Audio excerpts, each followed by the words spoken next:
Assalamu alaikum everyone. I hope all the students are okay. That's great that everybody is okay, and I'm sure that you're working hard. That's great. Okay. We have to start, as I told you, that now after the mid of the sessions, the mid of the semester now, the new world we have to jump into, and that is the world of phonology. At the same time, I expect that all of you must have worked hard to understand what is phonetics, and at the same time the basics of phonology, which I think we talked about during the previous sessions. So today we have to jump into the world of phonetics and phonology, but the part we have to now take up is phonology, and definitely we shall be talking about suprasegmentals in the coming days. Okay. My dear students, today is our session number 16 and we are to finish week number 8. So welcome to session number 16. Well, the topics we have to talk today or try to understand are, number one, what is phonology? And the second is we have to make a comparison in between phonetics and phonology. So these are the two topics for this particular session, that is session number 16. So let's talk about number one, what is phonology? Well, before we talk about the term phonology, I think it's very important to understand what we discussed when we picked up phonetics. I hope you remember that we tried to understand that when we define phonetics, the agreement was that it is the scientific way to study the production, the transmission and reception of speech sounds. We did not talk about any language. I still remember when we picked up phonetics, because time and again I said that when you are going to understand phonetics, first of all you have to understand the speech mechanism, at the same time how the speech sounds are produced. Yes, exactly. Afterwards, after a couple of sessions, I had to make certain references to English so that you may be able to understand. Yes, exactly. When we speak any foreign language, in case of English, definitely that is a foreign language for us. And I had to make the references to English language so that the concepts may be clear. Now, it is very important that I also told you one thing, that when we'll be picking up phonology, we definitely will be talking about some particular language. Now, this is the time we have to make a distinction that, all right, when we use the term phonology, what is the thing that we have to add to the statement which we in fact did not try to insert while understanding phonetics? For example, the statement in front of you is, phonology is the term used for the study of the speech sounds used in a particular language. Now this time I'm talking about a particular language. Now it could be any language, but since we are not talking about any other language, we are talking about English. That means that we have to talk about the phonology of English. Alright, so that is the marked difference in between phonetics and phonology. That phonetics takes on any language, the speech mechanism, what is the role of different speech organs during the production of speech sounds. Of course, we talked about articulatory phonetics, acoustic and auditory, absolutely right. Now, what's the use, in fact, what's the function of that system when it is applied to some particular language? Yes, exactly. So this is what we have to understand now, because we have got the understanding of the concepts which are governing the world of phonetics, and now we can apply all those rules. Is it clear? Then the statement says, the distinctive accents that many learners of English have are due to differences between the phonological system of their language and that of English. Now, I want you to recall one more thing, that what kind of English we have to speak and we have to follow. Do you remember that I made reference to certain types of Englishes, or may I say world Englishes? For For example, I talked about British English, American English, Australian English, New Zealand English, Canadian English, or maybe English that is used in South Africa. But at the same time, I said that what English we have to set before us for the sake of learning and for the sake of understanding. And at that time, all right, let's talk about British English because we have that model and we can make references to certain books and of course the material available. At the same time, we have of course in American English, but when I say for example American English, well, I have to say NAM English, that is called North American English. At the same time, I still remember I made a reference to one dictionary, which is one of my favorite dictionaries. I said, all right, each student of phonetics and phonology must have that dictionary. Yes, exactly, maybe online or maybe in hard copy or in hard shape. Yes, and that is Oxford Advanced Learners Dictionary. I hope you remember.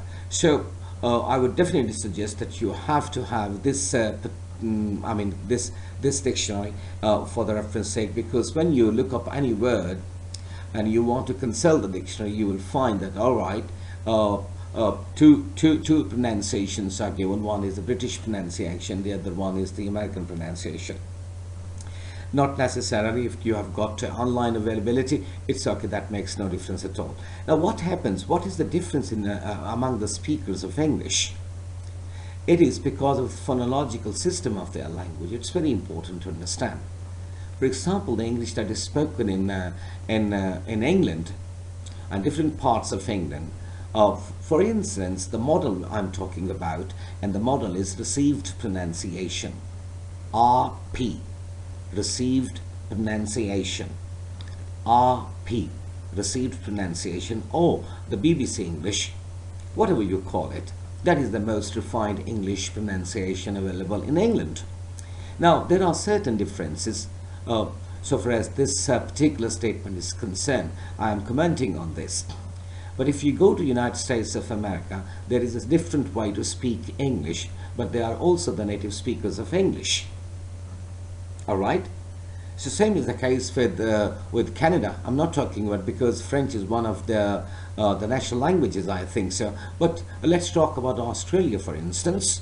So you can mark certain differences in between the English spoken in England and the English spoken in the United States of America. So this is what is very important to understand, the phonological system. The differences are in fact the phonological system of their language. This is very important to understand, and that's why I said that we need to have some sort of model. So the model I have been following is, of course, I am not a native speaker of English. I am not saying that I am a native speaker of English. I am a foreign language learner like you. But at least what I try is that I set a model before me, and that is the British English, because I have to make references. So whatever I'm going to talk about phonology, I shall be focusing myself on British English. Is it clear? It is possible sometimes we have to make a reference to American English, no problem at all. But I think so.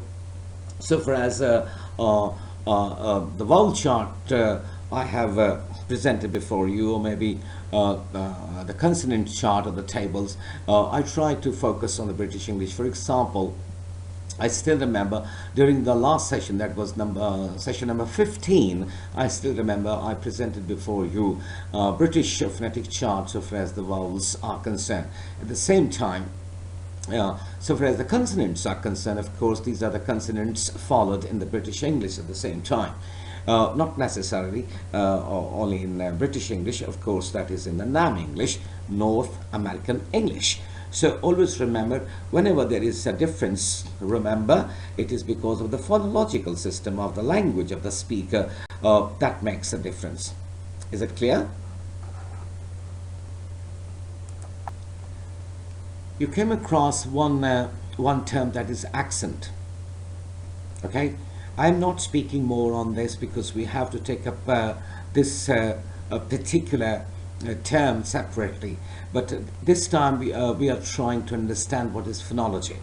All right, first thing we try to understand that, all right, we have to talk about one particular language, specific language. So we are talking about the phonology of English. The second thing is, if there are differences in the accents when people speak English, it is because of the phonological system of that English of the speaker. Now here we have to understand that phonology is the study of sound patterns and their meanings, both within and across languages. Now sound patterns and their meanings, that's very important to understand. What is the pattern of English language? This is what we have to understand when we say phonology of English, and their meanings. Sound patterns and their meanings, maybe both within and across languages. If I'm talking about phonology of Urdu language, I have to talk about the sound patterns of Urdu language, and of course the meanings they carry.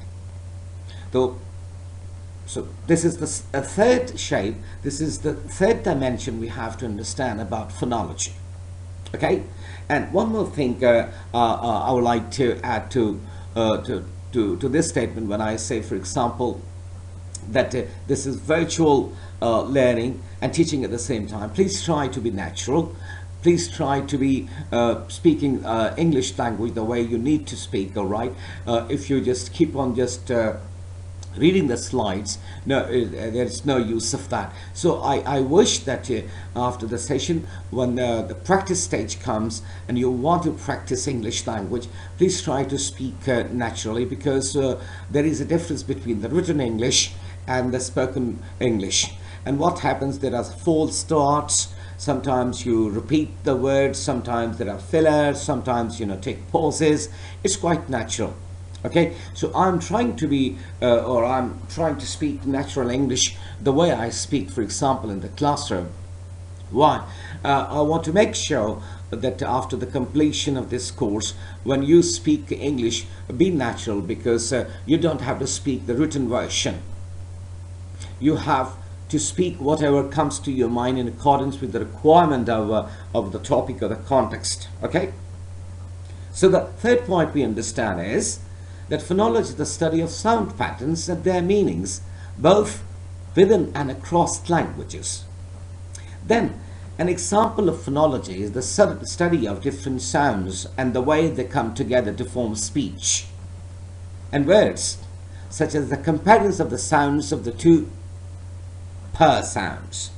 Now, it's very important to understand the statement is saying, sometimes what happens, the statement is written there until we have to analyze it. Statement says, an example of phonology is the study of different sounds and the way they come together to form speech and words, such as the comparison of the sounds of the two p per sounds in pop up. For 3 times this sound has been used. Pop up, pop up. Right?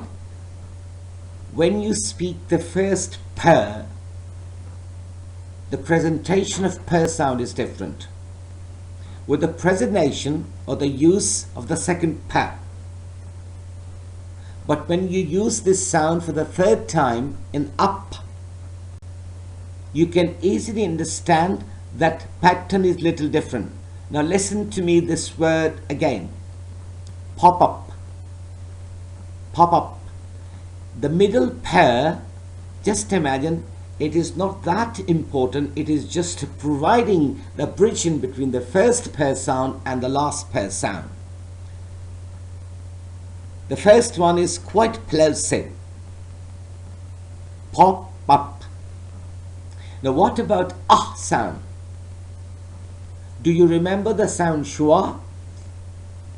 The central vowel sound in the words like about, against, so pop up. But if you take pause and say pop up, then you have to use the sound ah. That is used in mud. That is used in blood. So this is pop up. Say after me. Pop up. Pop up. That's good. There is another way to understand, for example, First of all, you must remember that inside our mouth, what happens, the speech organs are taking certain positions in the production of speech sounds. Maybe they are consonant sounds or maybe vowel sounds. For example, in this statement, let's try to understand first of all. An example of phonology is the study of the movements the body goes through in order to create sounds. The body goes through in order to create sounds. Body, that means different speech organs inside. There are certain movements all the time when we are producing sounds, such as the pronunciation of the letter T in bat, where the vocal cords stop vibrating, causing the T sound to be a result of the placement of the tongue behind the teeth and the flow of air. Now T is plosive, but when it is used in bat, where is the plosiveness? Bat. What happens to the tongue when we use the word bat, and when we stop at T, what happens? The vocal cords they are not vibrating. Why? Because of the placement of the tongue. Now say the word bat. Bat. Now what is the ending position of tongue when you say bat? Yes, T, bat, bat. Yes, exactly. The tongue is behind the teeth. So the flow of air, isn't it? It is behind the teeth and the flow of the air. So that's why what happens, there is no plosiveness, which we find, for example, if I use this T sound in the word teacher, teacher, you can produce this sound and say teacher. There is plosiveness. But when I say bat, there is not that plosiveness. Right? This is what we have to understand, the sound patterns, because every sound pattern, whatever the sound is, we try to understand the movement of what? The body, of course, the speech organs. Alright? Now let's think about your own language. How did you learn your language? Whatever the language you people speak, maybe Urdu, maybe Punjabi, maybe Saraiki, whatever the language you speak. Now, start thinking about the production system of your language. Anyone who speaks maybe in the United States of America, the language you speak over here at your homes, you are very happy and you are absolutely in the comfort zone because you understand. Why? Because naturally you recognize and produce the distinctive sounds of your own language. And so is that speaker whom you come across in the United States. But if you ask him, or if I ask you, how do you know them? How do you recognize and how do you produce the distinctive sounds of your language? Do you have any answer? So the answer may be in the negative. Why? Because naturally you started speaking, you started mimicking, you started following. And I hope I remember that in the previous session I had a talk with you on this aspect, that your parents, when they start speaking your language at your homes when you are a baby, they never try to tell you the rules of the language, the phonetic rules or the phonological rules. But what happens, the entire of the rules, they come to you. But if somebody is asking you, all right, how do you use the sound pe? Pe. So you can tell a speaker who doesn't know your language, all right, you can tell him that, okay, please close your lips and push the air outside. You can produce the sound pe. Or for instance, be. Or for instance, seen. So you know it, but nobody taught you. So that is what happens to the native speaker of English at the same time. He or she is not the scientist or the phonetician, but what happens, because they recognize, and that's why they produce the distinctive sounds of their language, I mean English. And then what happens? We do not need to give any thought to how to have the lips, tongue, teeth etc., working together to produce the desired sounds. Do you think we need to give some sort of thoughts to our language? We never. We never think about the position of tongue, the position of lips, the position of teeth when we are using or producing some particular sounds of our own language. No, we never. Because naturally we understand. By doing this sound is produced. By doing that, this sound is produced. That means the physical structures of parts of the sound system are adapted to produce native language sounds. Are you getting my point? That the physical structure of parts of the sound system are adapted. What your parents are in fact doing unconsciously, they are trying to get you familiarized with the physical structures of the parts of the sound system of your language, because you are such systems or such parts or structural parts of the sound system are adapted. You follow them. Naturally you follow them. Because of drill, all the time you are speaking one language, and that's why you are very much rich so far as the vocabulary of your language is concerned. But if you want to be a writer, what you need, that you have to find some more words. It is sometimes possible, you might have seen certain TV programs nowadays, and some of the anchors speak of the linguistic part of certain languages, maybe Urdu or maybe English, but mostly Urdu, and they tell you by making a reference to Frange Asafia, that is the Lughat, what you call dictionary.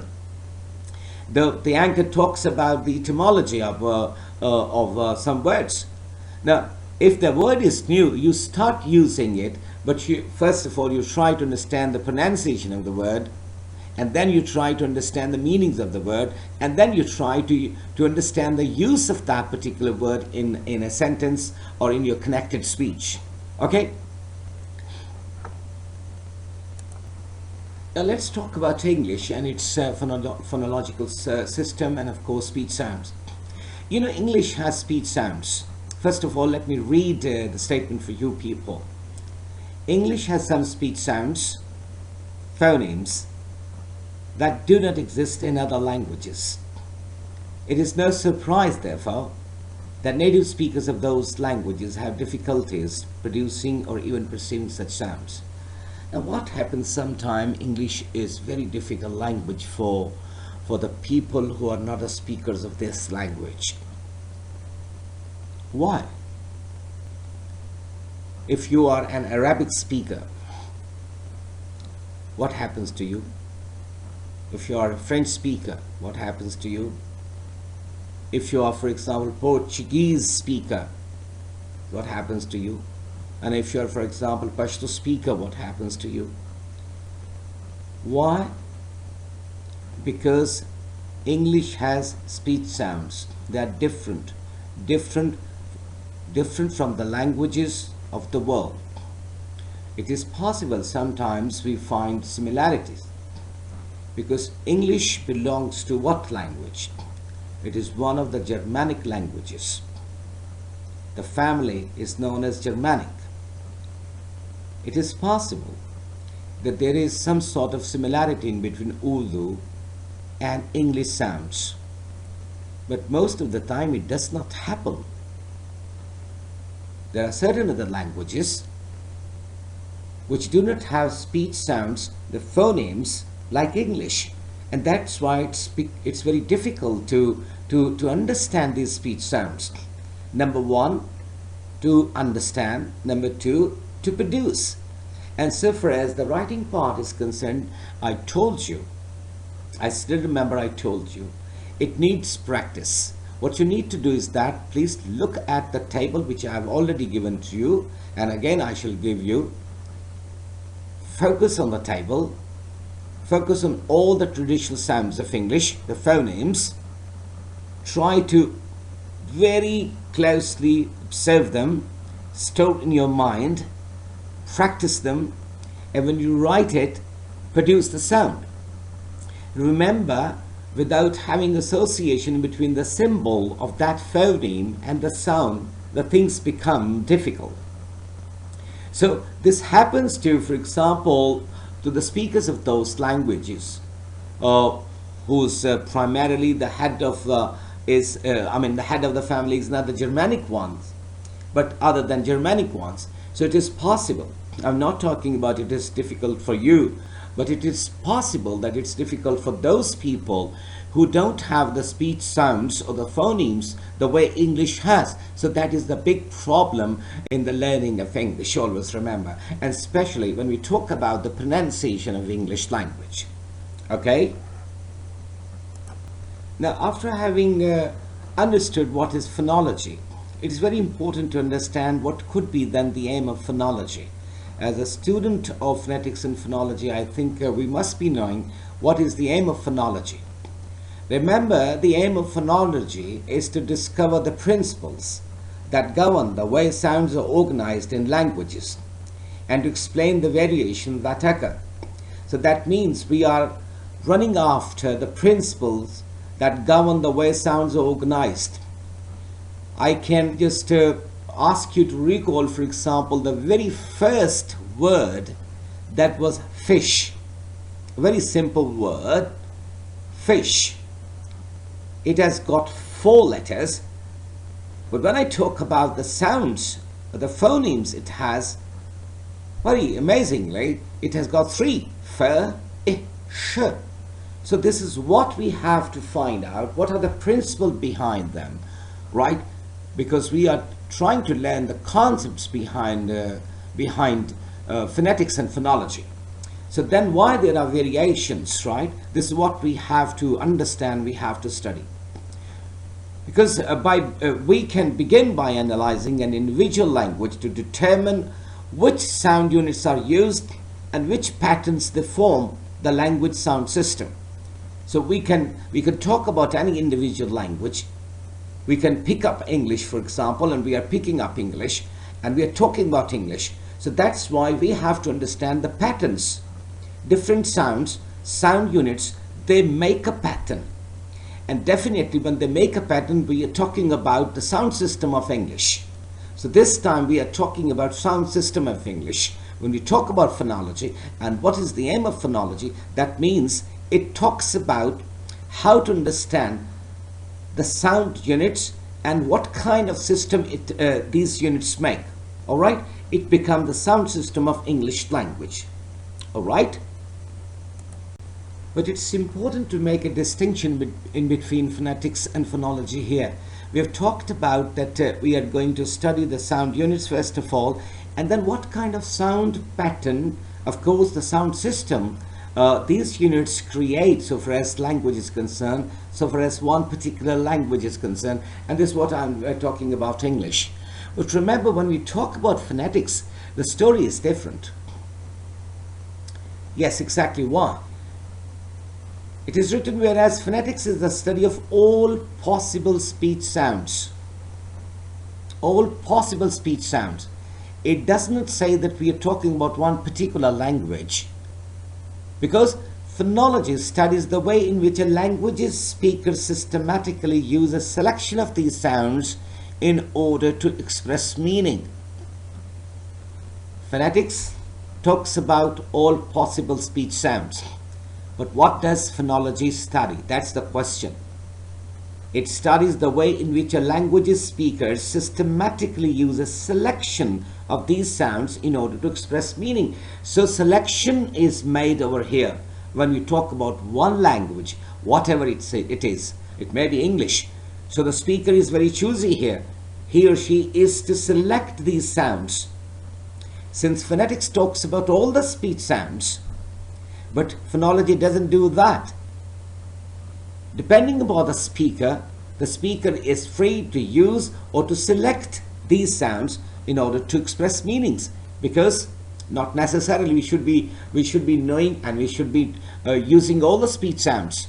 No, depending upon what kind of things we have to speak. Is that clear? Further, it is very important to tell you that phonology is not only about phonemes and allophones. In bold there is another term, allophone. I'm not talking about this, but I want you to focus only phonemes, because we have to talk about allophones in detail afterwards. So phonology is not only about phonemes and allophones. Phonology also concerns itself with the principles governing the phoneme systems. What is the area of phonology? It doesn't talk about phonemes only or allophones. It has got a concern with what? With the principles. What are the principles? The principles that govern phoneme systems. It's very important to understand what phoneme to be used where. For example, I told you that the British English speakers, they do not use the R sound. But then there is a rule behind that. And the rule is, if the R sound is followed by a consonant sound, R is dropped. But if the R sound is followed by a vowel sound, it is spoken. It is used. For example, the word very, very, v, a, r, I, very. Because after R there is a vowel sound, I. That's why it is pronounced. So these are the rules, in fact, these are the principles which govern these phoneme systems. That is, with what sounds languages like to have. Which sets of sounds are most common, and why, and which are rare, and also why. This is very important. As I told you, for example, that we have 3 nasal sounds. But generally speaking, some people say that the American speakers, they are prone to use nasal cavity. Not so far as m, n, ing are concerned, but some other sounds are there. But you hardly find any British speaker to use nasal cavity other than these 3 sounds, which are m, n, and ing.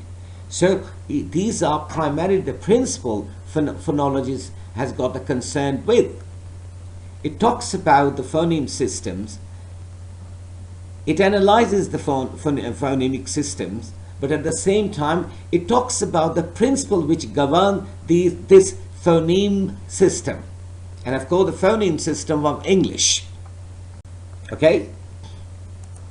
It's very important to understand the phonetics phonology interface. We've been talking about phonetics, and of course today we are talking about phonology, and at the same time we try to understand the aim of phonology. First we try to understand what is phonology, and then what's the same, and then the phoneme system. But it's very important to understand the phonetics and the phonology interface. For example, remember, phonetics interfaces with phonology in 3 ways. There are 3 ways. 3 ways, and the first 2 are very important. Phonetics defines distinctive features. Distinctive features of what? Of course, speech sounds. Phonetics explains many phonological patterns. Phonetics defines distinctive features. Of course, the speech system, of course, the speech sounds. Then phonetics explains many phonological patterns. We've talked about certain phonological patterns. We try to classify the consonants and the vowel sounds. And you were capable to classify them. You know there are certain speech sounds, of course, consonants, which are bilabial, labiodental, dental, alveolar, postalveolar, nasal, glottal. Do you remember? And we know, then again, the sound patterns. For example, we know about vowels. Certain vowels are front vowel sounds, some are central, and some are back, and then near center and near back. Now what happens when we are with these 2 things? One, that it defines phonetics defines distinctive features, and then it also explains many phonological patterns. That means Now we have got some sort of base. It is written these two interfaces constitute what has come to be called the substantive grounding of phonology. That means phonology is based on phonetics. Or in other words, phonetics implements phonological representations. It's very important to understand. That's why from the very start I was trying to correlate phonetics with phonology. You cannot separate it. And that's why time and again, although I didn't want to, but I deliberately try to refer to English so that when we are in the middle of the semester, we may be able to understand, all right, this is what phonetics talks about. But primarily, it is providing us the substantive grounding of phonology. Phonology is all the time dependent on phonetics. All right? So we are left with phonetics or phonology.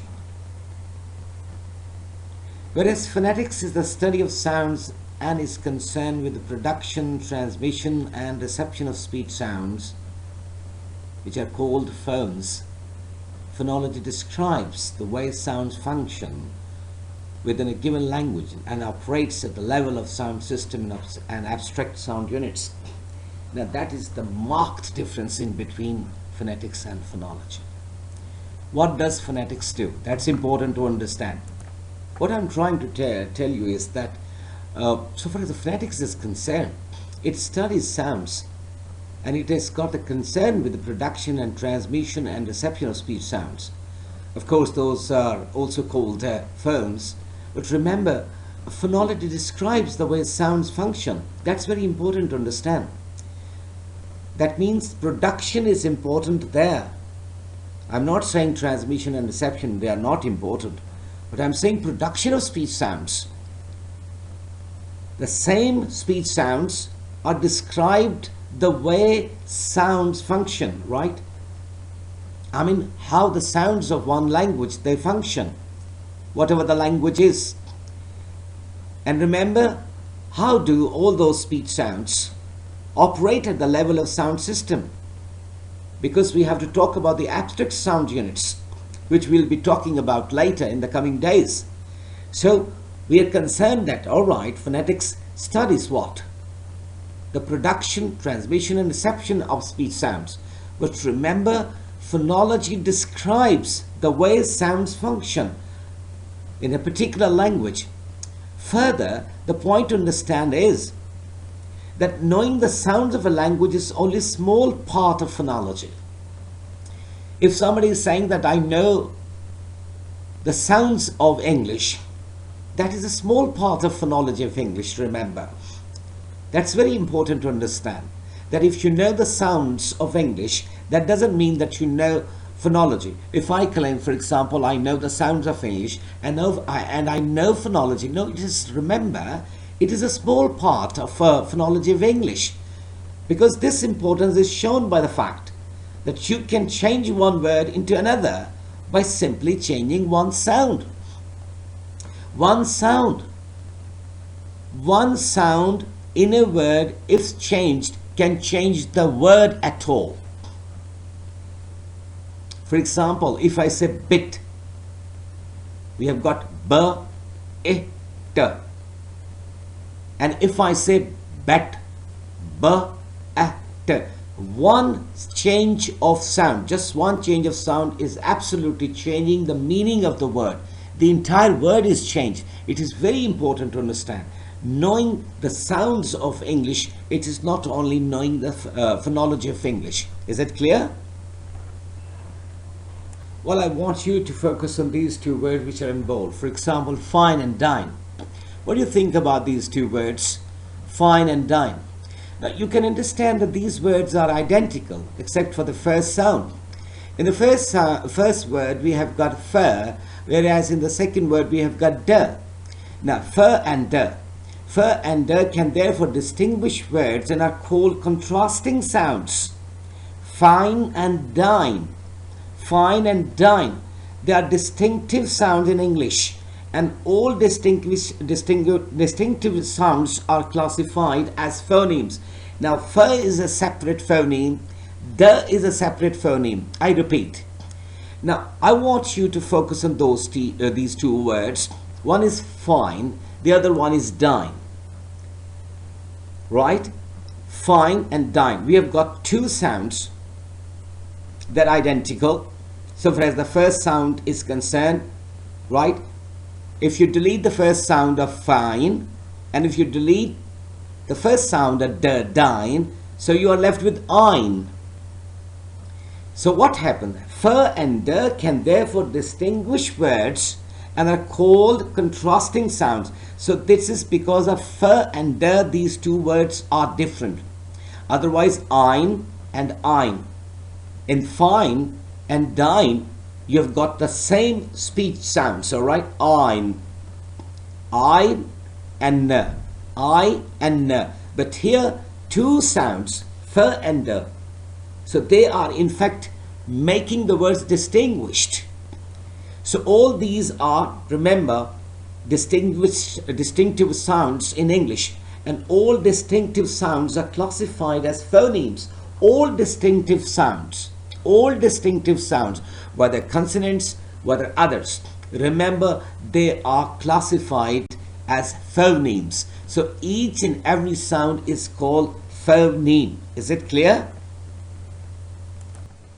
Well, what we are left with, let's talk about first of all phonetics, for example. So we are left with one thing, that phonetics is about the physical aspects of sounds.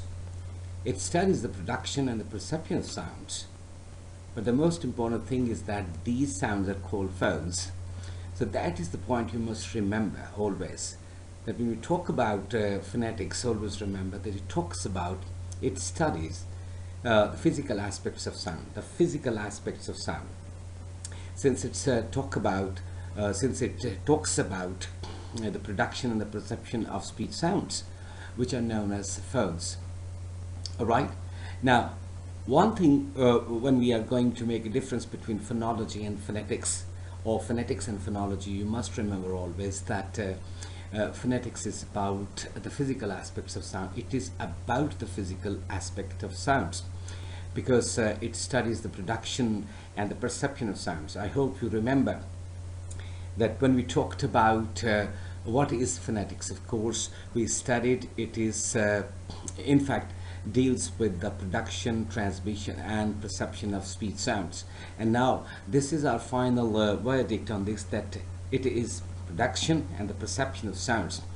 But these sounds are called phones. At the same time, remember that phonetics has some subcategories, but if not specified, we usually mean articulatory phonetics, right? Articulatory phonetics is very important, because time and again we refer to this. One must be knowing that what is articulatory phonetics, because we are primarily producing sounds, and that is the point we must remember, because it is everything which we talked about as the speech mechanism. Okay, so it is articulatory phonetics because we know what is the position of speech organs inside our mouth and what type of sounds we are producing. Okay, so that is the study of the production of speech sounds by the articulatory and vocal tract by the speaker.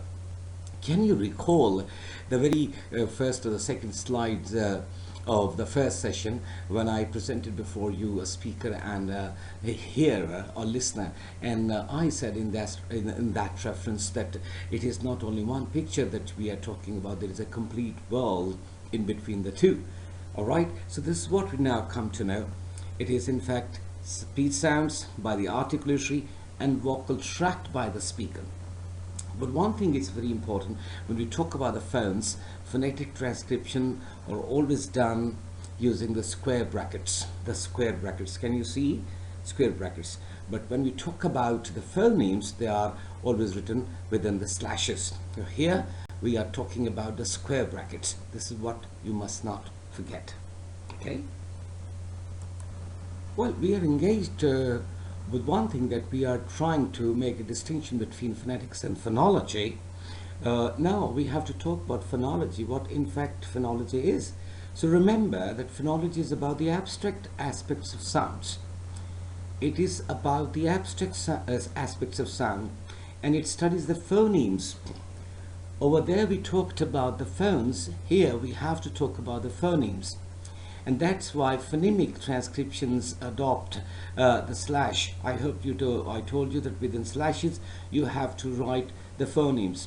But when you are talking about a phone, you have to write within the square brackets, right? And then phonology is about establishing what are the phonemes in a given language. For example, we talk about English, so we have to talk about what are phonemes of English in fact. Okay? And those sounds that can bring a difference in meaning between two words.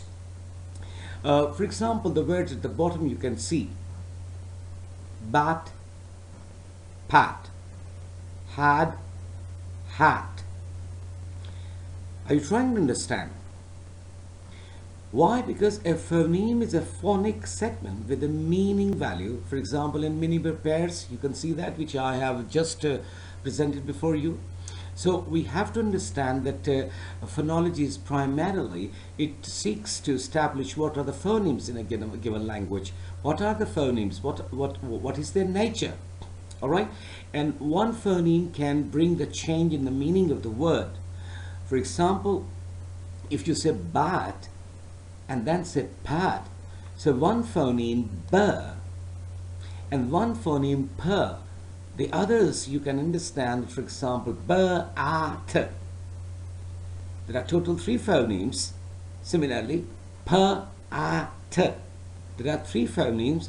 Just imagine that when we change one phoneme, the entire meaning of the word is changed. All right? Now, in a nutshell, we can say that phonetics is the study of possible sounds that a human mouth can make and human ear can hear all over languages.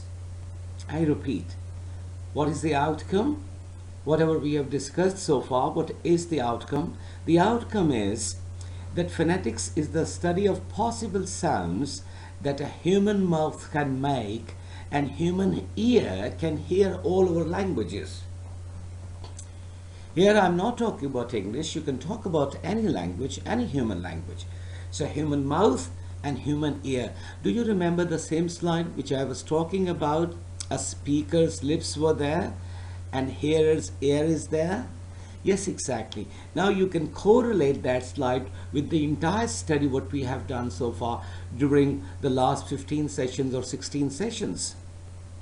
Now this is the outcome of phonetics, that it is the study of possible sounds that a human mouth can make and human ear can hear all over languages. Now whatever the language is, right? Since we are the students of English, that's why we've been talking about English, so that we may understand, all right, this is what is the way to produce English sounds or the sounds of English language.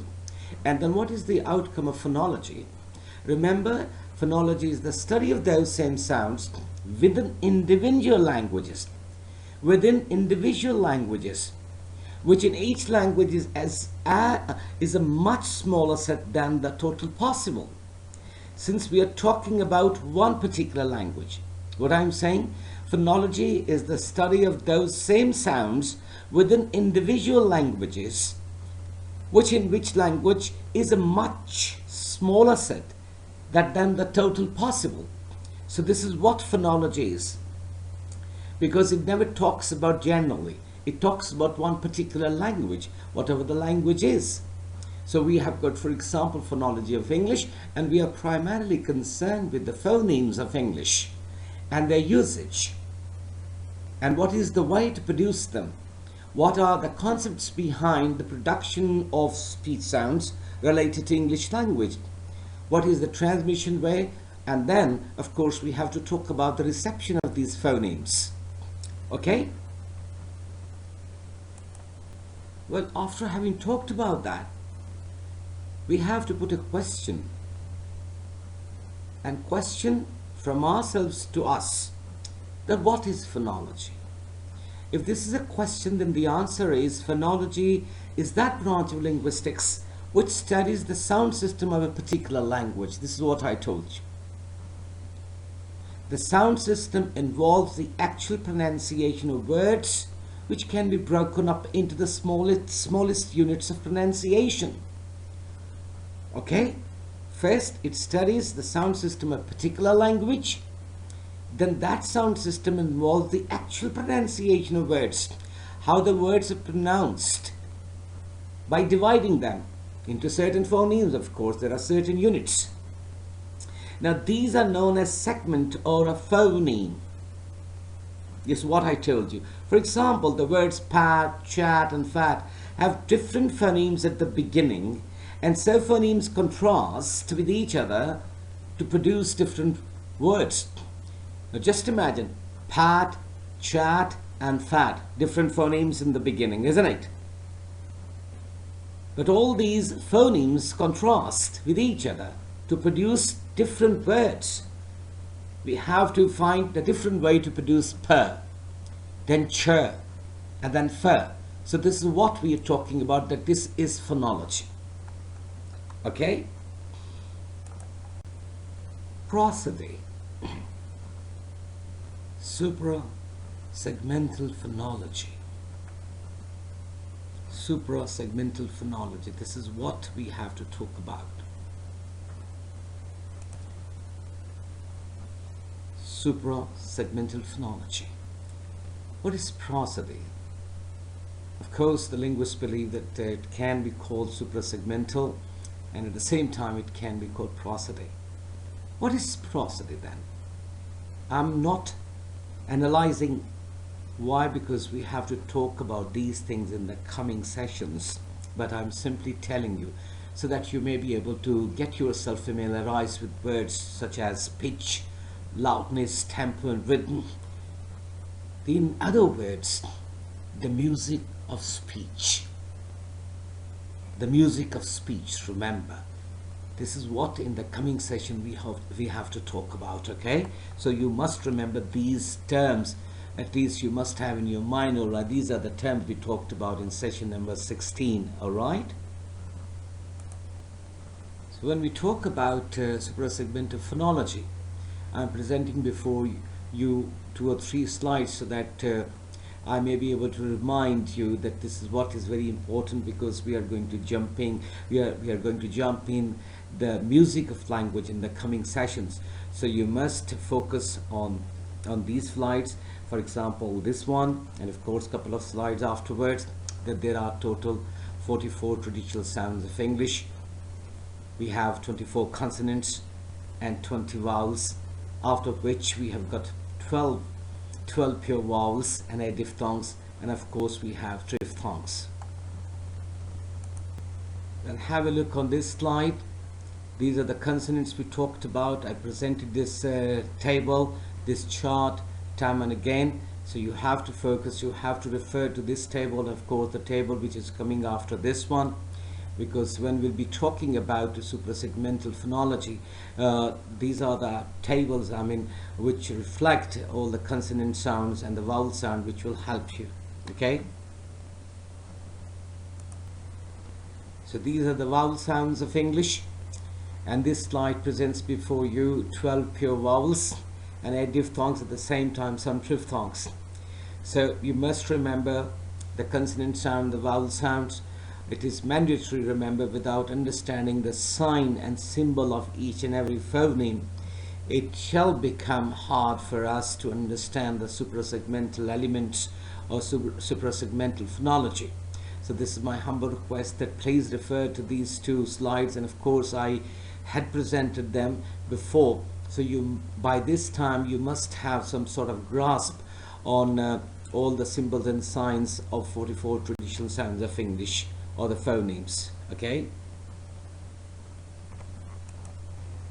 Well, students, before we end this session, this is again one of the very important components of each session. That is a self-assessment, because time and again I'm telling you, if you do this exercise which is given at the end of every session, I'm sure that there shall be no problem for you people, either in the beginning, in the middle of the semester, maybe by the end of the semester, because this is what is the outcome of each and everything which we discuss during every session. This time I want you to please briefly define phonology and its same. That's very important. You should be knowing now what is phonology and what primarily is its same. At the same time, I want you to have a detailed comparison between phonetics and phonology, because we have talked in detail about these two branches of linguistics throughout our 15 or 16 sessions, and now I want you to make a comparison between phonetics and phonology and write in detail, and then please, after writing, put it in that folder which I requested you to make, so that by the end of the semester you may have plenty of material so that you can refer for your understanding. And of course, so far as the examination point of view is concerned, again, that folder shall help you. And not only now, but I am sure that afterwards, after completing your degree, that folder shall help you. So thank you very much from my side. It's goodbye and good luck.